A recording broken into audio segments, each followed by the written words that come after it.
Tonight, President Trump threatening a $1 billion lawsuit against the BBC, accusing the British public broadcaster of intentionally and deceitfully editing his speech from January 6th in a documentary that aired just ahead of the 2024 election. Here's what the documentary showed. We're going to walk down to the Capitol, and I'll be there with you, and we fight.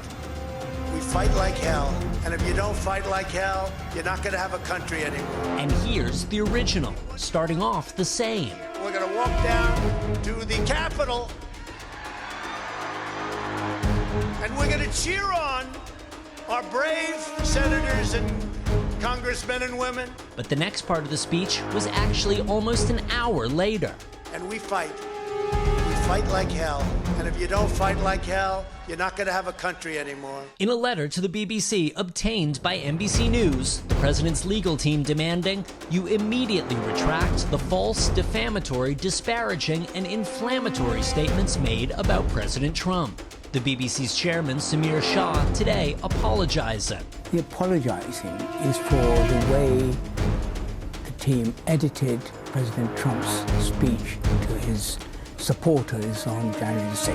And acknowledging the edit made it seem the president made a direct call for violence. Can the president sue a British broadcaster in a U.S. court? A foreign corporation and a foreign broadcaster can be sued in the United States so long as there's enough of a connection. The fact that the BBC is broadcast in the U.S. is enough. Do you think the president has a case? The president does seem to have a case, and a lot of that is based on admissions that were made by the BBC. They admitted that the edit did look as if it were a call to violence. The misleading edit was one of a number of issues raised in a leaked internal BBC report. Resignations galore. This isn't just a lawsuit. It's a leadership shakeup at one of the world's biggest media organizations. The ripple effects of one misleading edit? Absolutely massive. Concerns were also raised about the corporation's coverage of the war in Gaza and its coverage of trans rights issues. The BBC's Director General Tim Davie resigning, citing the edit as one of the reasons. Also resigning Deborah Turnus, the chief executive of the news division, who also served as president of NBC News from 2013 to 2017.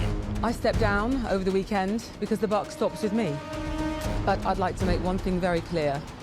BBC News is not institutionally biased. President Trump cheering the resignations on Truth Social, saying these are very dishonest people who tried to step on the scales of a presidential election. Mr. Trump has wielded the threat of lawsuits against media outlets in a way unprecedented in American history, successfully forcing multi-million-dollar settlements from both ABC News and CBS News. But this is the first time he's moved so aggressively against a foreign broadcaster. British conservatives have long accused the broadcaster of using public money to promote a liberal worldview, an allegation the BBC denies. The BBC has been institutionally biased for decades. The licence fee, as currently is, cannot survive. And here at BBC headquarters, there's a sense that this isn't over. President Trump has given the BBC until Friday to respond to his legal letter. And there is a big debate here about whether to keep the license fee, which is basically a $200 a year tax on everyone in the UK who owns a television, which is used to fund the BBC's operations. We thank you for watching, and remember, stay updated on breaking news and top stories on the NBC News app or watch live on our YouTube channel.